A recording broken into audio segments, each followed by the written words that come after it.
Alright guys, let's cut a dog's hip off. Today's dog's name is Lucy, and what happened to Lucy a few weeks ago, she was in a very bad car accident. She actually had a fractured skull and was very unstable. She was sent to a specialist to get all this corrected and to get all this stabilized, and she's been doing very good since. But during that same accident, her hip became luxated and is out of place. So now we are going to fix that part of it. Let me show you what we're going to do.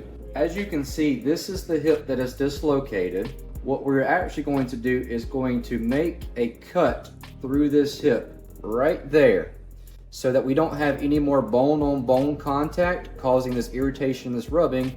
Dogs can actually do very well with this procedure, and so let's show you how we do that.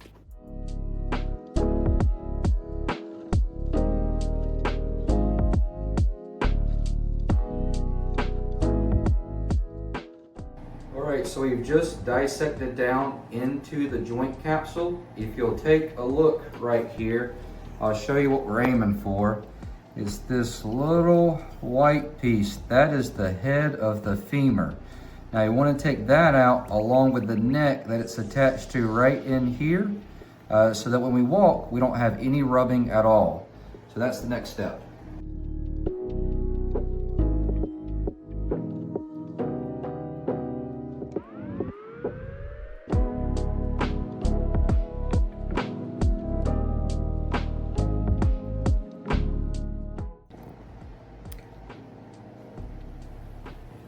There it is, guys. That's our femoral head. That's what we wanted. All right, the next step is to smooth the part of the bone that we cut down. We don't want any sharp edges at all. So what I'll do is I'll take this little rasp and just kind of gently just massage it back and forth in there just to cut down the sharp edges.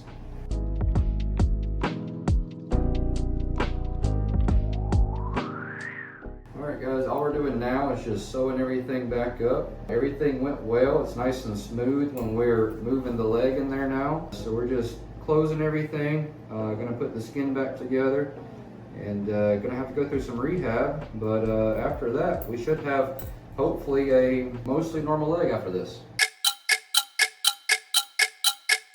A few inches later. We just finished up with everything. As you can see, it looks really great on the outside here, but obviously that causes a lot of trauma and inflammation on the inside. But when I'm taking this leg and I'm moving it through its full range of motion, I do not feel any rubbing. I don't feel it bumping against the other part of the bone. Everything feels nice and smooth, which is what we love. Now we're gonna take an x-ray just to make sure everything looks well. All right, we're gonna show you the x-rays after surgery now.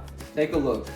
What we've done is we have removed this part of the hip. This is the normal side, and we've made that incision right through there, pulling that part of the bone out. I'm very happy with the way that this looks right now.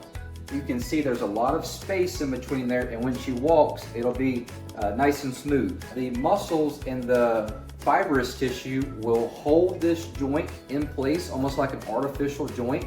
Like I said, it sounds crazy, but it works. We'll show you an update in a few weeks. All right, guys, we are 4 weeks out of Lucy's FHO surgery. She's doing very well. As you can see, she's walking much better on the leg now. This is Miss Hunter. Miss Hunter is her owner and is going to kind of explain the whole process of what she went through after she was hit by a car, starting with what happened to her skull. Yes, she was hit by a car, and we took her to emergency vets where they gave her medicine to reduce the swelling in her brain. She was there for about 3 days, and then we took her to a neurosurgeon who did an MRI and found that her skull fractures were pressing on the brain. So they did surgery and removed pieces of the skull. On the left side here, you can see a little bit of her suture line still here. She still needed to have her right hip done, as Dr. Lucas said, because of the dislocation of that hip. She just did amazing after the neurosurgery. She was just her same self again. Yeah, so skull fractures isn't something that we can fix here in general practice, but her hip surgery is something that we can. She's been doing very well. As far as recovery is what she had to go through to get where she's at, she is an exceptionally strong dog. We're very happy for Lucy and Miss Hunter, both very dedicated animal and person here. So Lucy's very, very, very lucky.